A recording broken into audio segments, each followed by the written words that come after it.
Price lord. ಕರ್ತನಾದ ಯೇಸುವಿನ ನಾಮದಲ್ಲಿ ನಿಮ್ಮೆಲ್ಲರನ್ನು ವಂದಿಸುತ್ತೇನೆ. ಈ ಲೆಂಟ್ ಡೇಸ್ 27ನೇ ದಿವಸಕ್ಕಾಗಿ ನಾನು ಕರ್ತನನ್ನು ಸ್ತುತಿಸಿ ಘನಪಡಿಸುತ್ತೇನೆ. ಮತ್ತು ಕರ್ತನು ನಿಮ್ಮ ಪ್ರಾರ್ಥನೆಗಳಿಗೆ ಸದುತ್ತರವನ್ನು ದಯಪಾಲಿಸಲಿ.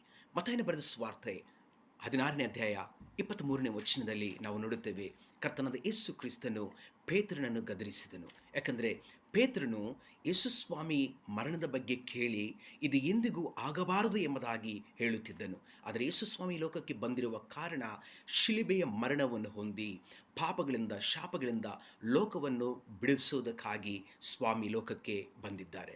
ಅದಕ್ಕೆ ಯೇಸುಸ್ವಾಮಿ ಪೇತ್ರನಲ್ಲಿರುವಂಥ ತಪ್ಪುಗಳನ್ನು ಕ್ಷಮಿಸಿ ಆತನನ್ನು ಒಂದು ಆಶೀರ್ವಾದ ವ್ಯಕ್ತಿಯಾಗಿ, ಆತನು ಸೇವೆಗಾಗಿ ಆತನು ಒಂದು ವಿಶೇಷವಾದ ವ್ಯಕ್ತಿಯನ್ನಾಗಿ ಕರ್ತನು ರೂಪಿಸಿದನು.